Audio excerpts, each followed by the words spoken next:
Animal Crossing. So let's be real, 2020's biggest game. Like, I think, we don't even know how much Animal Crossing has really sold because Nintendo's numbers were not inclusive of a big period of time, and they don't really disclose physical sales. It's they disclose physical sales but not digital sales. But I think, just hearing Phil Spencer give it a massive rap as part of the updated Tokyo Game Show just shows the impact in the industry that's had, and especially bringing in gamers like non-traditional gamers into the field. So as Animal Crossing does, and I haven't actually looked at My Village for a while, and I'll boot it up. But there's a Halloween update. So you're going to be able to grow pumpkins, which is pretty cool, and bring that into different recipes. There's like lots of different costumes. And I think the number one thing I wanted to highlight here, and I think it's a bit of a troll for a lot of people in different regions in the world, is that Ring Fit. That there's an actual Ring Fit item in the game. Now, I know that like Ring Fit has kind of come back into the stores in Australia, but from my understanding, in a lot of places in the world, you still cannot get Ring Fit. Like, and it's been on back order for a long, long period of time. So I feel like that would be, if I was in that situation, I'd actually get a bit annoyed about that. But yeah, like, just speaking of Ring Fit, have you been using your Ring Fit? I know that you got into it a little while ago. So I dropped off a little bit, but I'm planning on getting back into it. Yeah, just for various reasons. But I had fun, but the problem is that because I can't physically run because my foot has a problem. The thing that they get you to do in the silent mode of bending your knees to make the character run just feels like I'm just trashing my knees as I do it. So the squats. It's not really even squats. It's almost just like knee bends. Like, it doesn't feel like a normal squat, but it's you have to do it so much to make the character run that it feels like I'm just destroying knee joints. So I might actually give it a shot and see if I can get away with the running part. Just making my foot. I know that you can turn the sensitivity way down, so it's like a really, really light jog is like full speed running in the game. Okay, maybe I'll try that then. Yeah, have a try that, because it's like literally just like barely even running, dude. Like, from what I've seen, when people turn down the sensitivity, I've got it the other way around, so I need to go like really hard at it to make it move. It's not from lack of wanting to do it. It's just I literally can't run with that foot. So what do I do?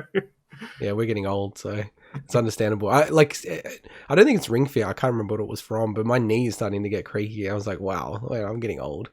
But yeah, just getting back to Animal Crossing, like, it's such a cool game. It's just such a perfect game for 2020 and all the stuff that's happened in 2020. And I know personally it's gotten a lot of people through 2020 and elements of 2020 and the ups and downs of it. So I just think, for me, the one thing that I really wish they added to the game, and they might do, and I hope they do, is just more interaction with people when you're playing online. Like, when you're playing multiplayer and visiting people's islands. Like, I'd love if you'd be able to play, multiplayer games or do something like that in the game. I felt like even the GameCube version had more interactivity in it than even the Switch version. Like, you had, those virtual NESs back in the GameCube game. It's kind of crazy to see what YouTubers and streamers have gotten out of a game that's not set up for that. Watch the Survivor games, and people like come at mini games like you have to collect the most fruit, but then there's like pitfalls all around, and then have ways to actually like set that up properly would be amazing. Just imagine how much that would just boom on Twitch if they had those capabilities. And I think, if I'm honest with myself, like, obviously Nintendo is my favorite game company, and it's like really close to my heart, and probably a bit irrationally so, but they are just so weird, with the way they do things sometimes. Like, I think you're 100% right. I think they don't actually need to do that much, and they've got a history of being able to do this kind of stuff. Like, look at Mario Maker. They know how to build this stuff. It just seems strange to me that they don't lean into those spaces. And, I'm not talking about like really making it super interactive, but like you're saying, like, be able to set stuff up that you can go, okay, this is how I want to set the course up, and there's a switch or something, and I can reset the whole course to put it back to the way it was, or whatever, because I've seen people do that, but it's so pedantic to get it all set up, and it's kind of almost a one-use thing. And and then you have to set it up all again. It's not really fun for like me to invite you guys on my island and do that. You know what I mean?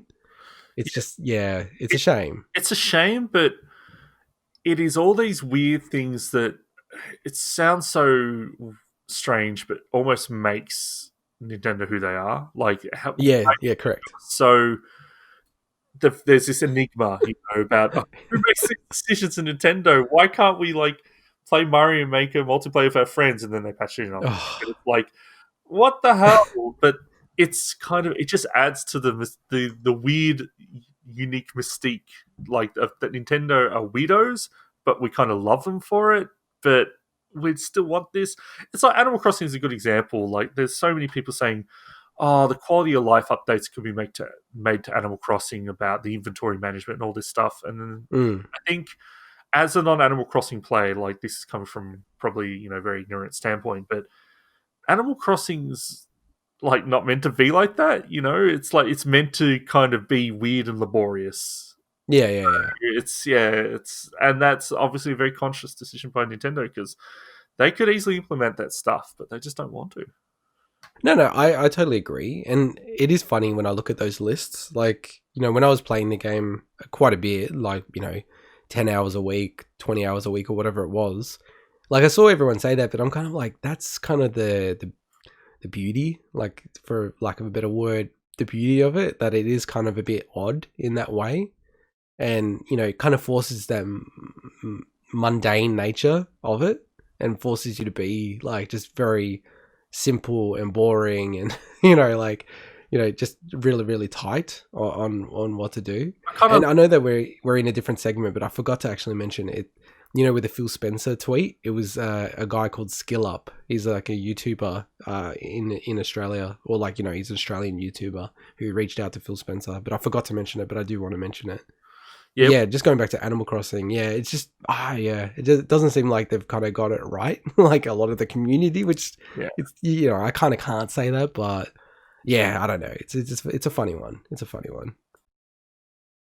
And a jam-packed Animal Crossing week.